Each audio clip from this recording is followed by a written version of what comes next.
Hey everybody, thanks for joining me. I'm Laura, and today we're going to go over the chase, which is this amazing vernacular jazz move. Looks great with the partnership, looks great by yourself, easy to do to fast music. This was the ILHC Move of the Year 2011 according to Mikey Pedroza. It's a very important move. Check it out.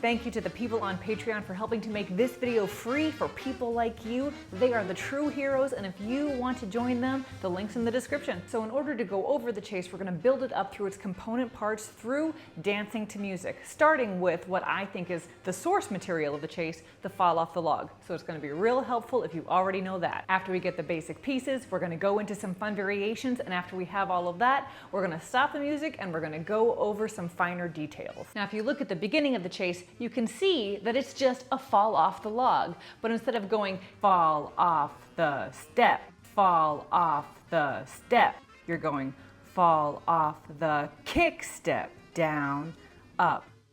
Fall off the kick step, down, up.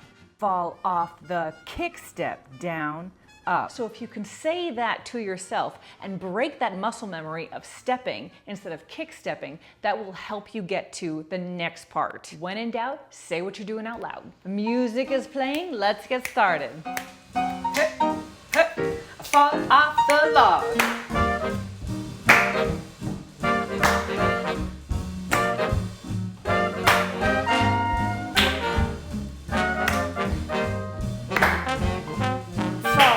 The kick step, fall off the kick step, fall off the kick step, fall off the kick step. Now travel it. Hoo!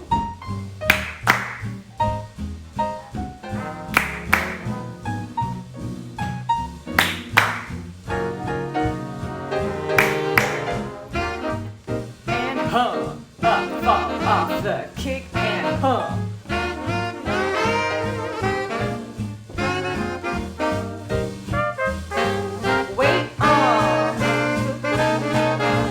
Off the kick and hoo! Fall off the kick and hoo!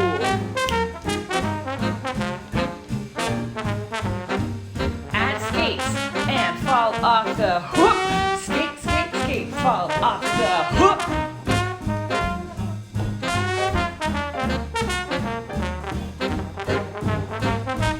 Fall off the kick, kick, mambos.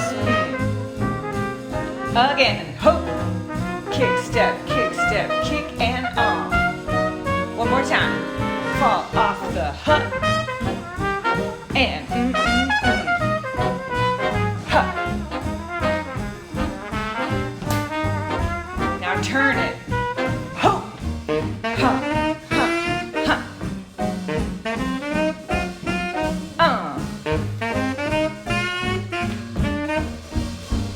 One more time.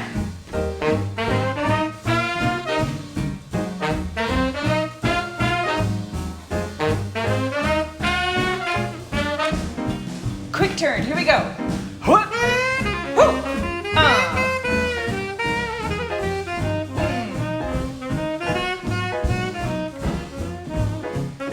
Classic chase, here we go. Ha. Oh, ha. Oh, ha.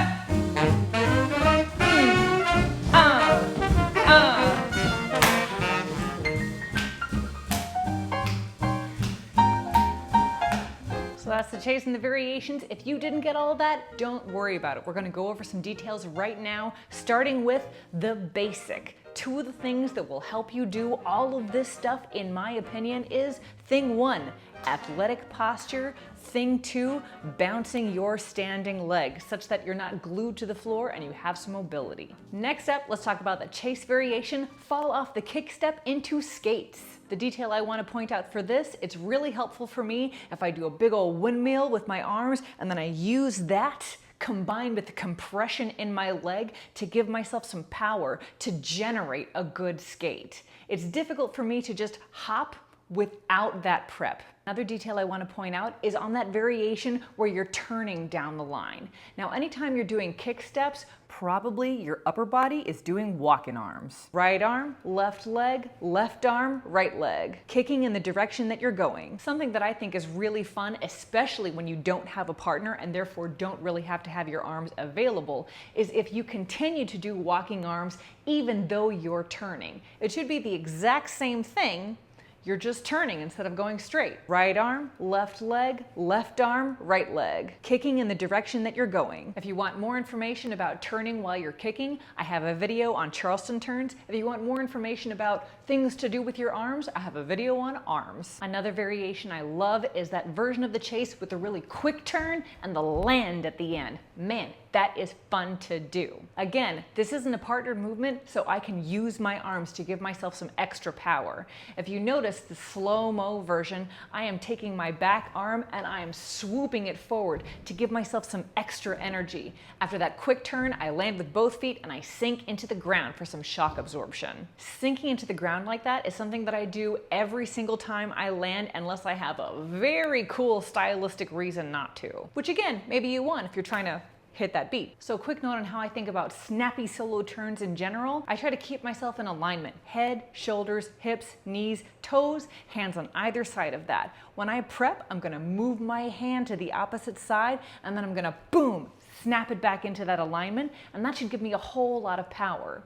What I found in my experience is if I collapse myself, if I prep and then throw my arms too far to the side, I find that I lose out on a lot of that power. Now, if you're good at spinning, you might want that kind of dragging look. That can be really, really cool looking. But I feel that it's very difficult to achieve a fast spin with that kind of technique. So just experiment. If this is alien to you, experiment, boom, snapping your arms into that alignment and seeing what kind of power your body feels. So you don't even have to worry about turning at first. Just feel what it feels like for your body to harness that.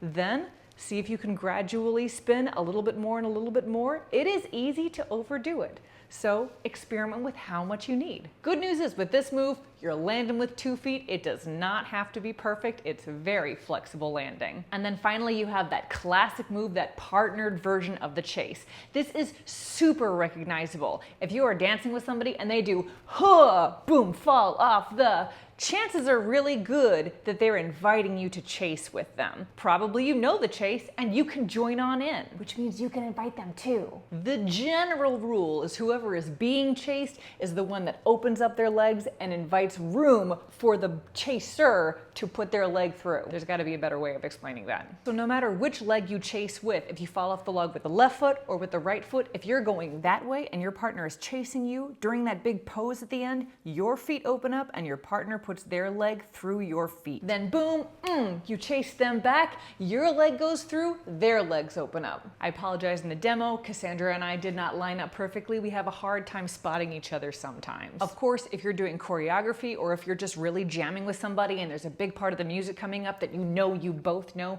you can do all kinds of rhythmic variations on the chase. You don't have to do the fall off the log part. The most recognizable feature of the chase is that legs through the legs part of the chase. And you can do that all kinds of different ways, and that is something that you should experiment with. If you like the music, it's the Prumo Orchestra. You can buy their music right here, and 50% of the money that I get from this channel goes towards organizations that support African diasporic artists and art, because Lindy Hop is a Black dance, and that's super important, and the best way to learn how to Lindy Hop is to Lindy Hop.